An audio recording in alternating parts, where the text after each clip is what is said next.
Alibaba by Duncan Clark. In 5 minutes, you will get the best of this book. Alibaba shares the inspiring story of Jack Ma's hard work, entrepreneurial vision, and smart thinking that helped him build one of the most successful and influential companies in the world. We recommend this book to a 51-year-old businesswoman who likes uplifting stories that motivate her to keep working hard, the 32-year-old who came from next to nothing but wants to be an entrepreneur and improve the world, and anyone who likes getting inspiration from a rags to riches story. Have you ever been to China? It seems like such an interesting place, and I've always loved meeting Chinese people and seeing their perspective on life.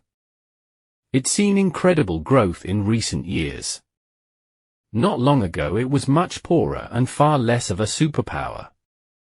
And that's right when Jack Ma began changing the world with his innovative mindset by beginning Alibaba.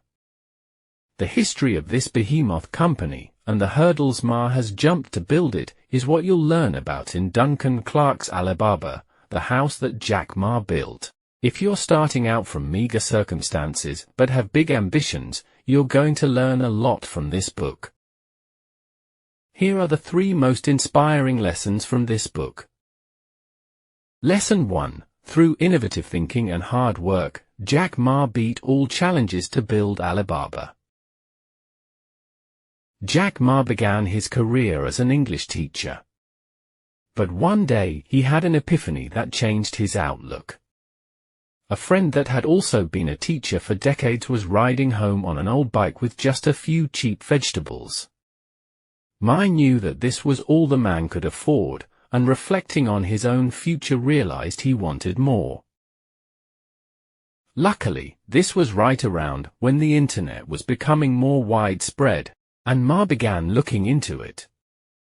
We all know the amazing things that can happen when an ambitious person realizes they can use the internet to make money. Jack soon began his first company creating websites to share contact information for other Chinese businesses wanting to build their online presence. It wasn't easy though.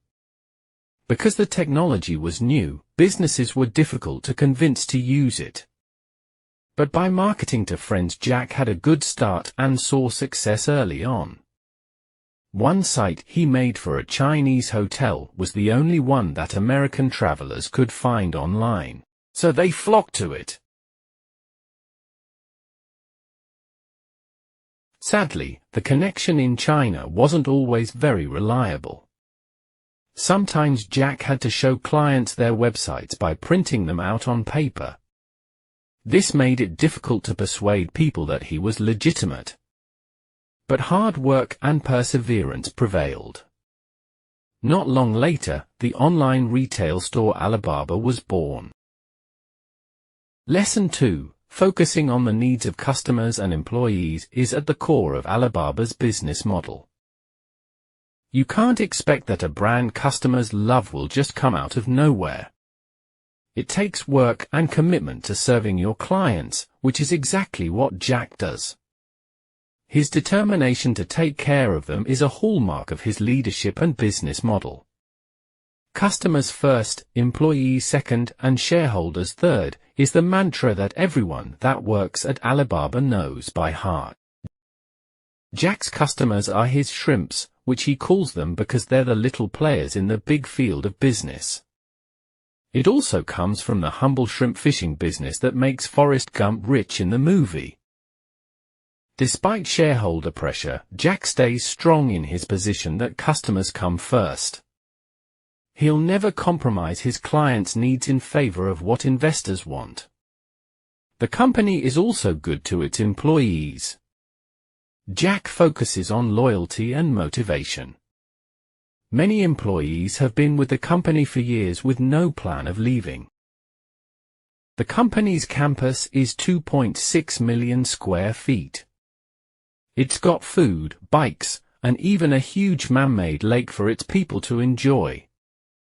If you work for Alibaba, you can also get up to a $50,000 loan without interest. For all this, Jack gets employees who work hard and have a high level of commitment to the success of the company. Lesson 3, winning in China was key for Alibaba's success, and Ma worked hard to beat out eBay to get on top in that market. Have you ever noticed that in most movies, the hero only finds their true strength after meeting their greatest challenge? If you think about it, the main characters would never realize their true potential if it weren't for the villains. Crazy, right? This happened to Alibaba. It's the early 2000s, and the company is still trying to make its mark on the retail market. But their villain that helped them eventually triumph turned out to be eBay. eBay packed a mean punch with its massive presence in the US. Their first move was to buy the company that controlled 90% of China's online consumer-to-consumer business. After rebranding it to EachNet, they were ready. But they wildly underestimated the underdog they were up against. Jack Ma came in hot, punching with every cultural and home field advantage he had. His first hit was to build a subsidiary of Alibaba called Taobao, which targeted the same customers as eBay. Ma's poker face would prove to be a fatal blow to his challenger's strength. He managed to keep Alibaba's ownership of Taobao a secret in the first 4 months of its launch. Ma put the nail in the coffin by playing his trump card of knowing what appealed to the Chinese market and using clustered displays and graphics on his site. Making the pages westernized proved to be eBay's downfall. When they moved the service to a US host in 2004, that was the end. Thanks for watching. Kindly share this video and follow Merchant of Knowledge Africa for more.